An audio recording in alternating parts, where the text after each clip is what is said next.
Okay, so here is the 4 ways I built up my confidence to start skating obstacles as a beginner skateboarder. Okay, so some of these points are quite controversial and you may or may not agree with them. But these are the things that helped me as a new skateboarder to start skating obstacles such as banks, ledges and rails. Okay, so first of all, and probably the most obvious point, is that before you go to the obstacles, make sure you can do as much as you can on flat ground first.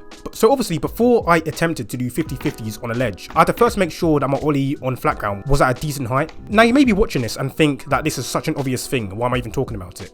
But you'll be surprised because there's a lot of beginners out there, including me, that are very eager to start skating the obstacles without really maximizing their flat ground skateboarding first. So I'm trying to change a habit. So for example now, whenever I do a session in a skate park, I always make sure to work on my frontside 180s because I know that doing that on flat ground will just help me to do things such as no slides, because obviously for a no slide you need to be able to pivot your body and turn your board in order to get into that slide position. So doing things such as the frontside 180 on flat ground will just help massively with that. Alright, so the next thing is to start small and work your way up. And this can actually be broken down into 2 sub points.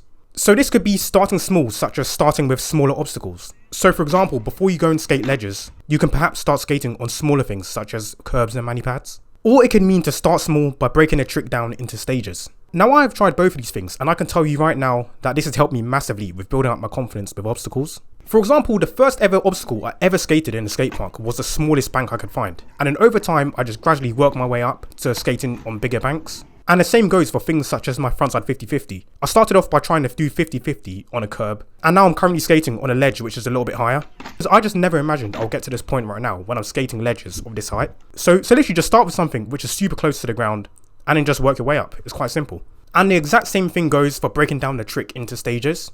So most recently, I'm trying to learn how to no slide. And obviously, because a no slide is quite an advanced trick for someone who's quite new in skateboarding, I had to break that down into stages. So I just thought to myself, instead of doing a no slide, why don't I just do a nose stall instead? Currently, while I'm filming this video, I still can't actually no slide. But the point I'm making is that if I gradually just work towards a trick and do something 1% better each time, and then my confidence to do a no slide will come eventually, and then I'll be sliding this ledge like it's nothing. Okay, so this third point is something that I believe has helped me so much with building my confidence with skating obstacles. And it isn't really talked about that much. But before we get onto that, I need to tell you right now that I've just dropped one of the best online skateboarding communities. As a fellow beginner skateboarder, I know how difficult these early stages are in your skateboarding journey, which is why I built the Progression Club, the online community built to keep new skateboarders motivated and consistent with their progress. Now what makes this skateboarding community different to other skateboarding communities? It is the fact that I'm still very early on in my skateboarding journey, and I've created this specifically for other new skateboarders, so you can hear a relatable and first-hand experience from somebody who's in a similar position to you. Now because this community is brand new, I'm giving the power to the first few people that join to tell me what they want to see in this community. I'll be dropping exclusive skateboarding related videos oftenly on that community. So whatever you want, I will deliver. And I wanted to make this as cheap as possible because all I want to do is to help the new skateboarders stay motivated and become the best versions of themselves in skateboarding. So it's literally only £1 to join, and if you're in the USA, that's only $1. As soon as you join, you'll get access to skateboarding related videos which will never ever be seen on YouTube, because they're exclusively for the community. For example, one of the videos in there is about me overcoming my skate park anxiety. And of course, there's more stuff there to watch, as well as a lot more stuff to come in future. So if you are a new or beginner skateboarder, and you want to hear the honest, truthful and relatable side of skateboarding, which nobody ever really talks about, coming firsthand from another new skateboarder, in order to help you progress and stay motivated throughout your skateboarding journey, make sure you check it out by clicking the first link in the description. Now back to the skating. Not committing is always better than not trying. So for example, I'm actually trying to learn a couple of tricks and rails, and even though I'm still very new to skateboarding, and skating a rail is probably a bit of a stretch too far for me, I'm still attempting it, knowing full well I'm probably not going to land it. So now not everybody would agree with this, and some people will say that it's stupid and it's probably a waste of time.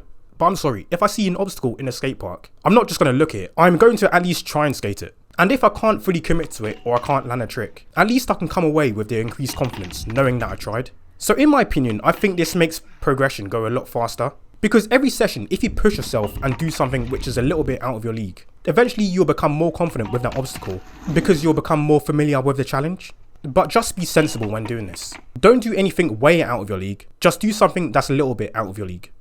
Okay, so my final point that I think will help you massively with building your confidence with obstacles is understanding that not everything is always going to go your way. Just know that you are going to take some falls, you are going to take some tumbles, you're not going to be consistent at the start, and your patience is going to be tested massively. But these are all things that you just got to embrace. Don't think of it as a negative, take it on board as something positive, because overcoming these challenges is what makes you a more confident skateboarder. So there you have it. That is 4 things that helped me build my confidence with skating obstacles as a beginner skateboarder, and hopefully it will help you too. So remember, if you want to see more of a beginner's perspective on entering the world of skateboarding and see some more relatable skateboarding progression videos, make sure you go and check out the Progression Club by clicking the first link in the description.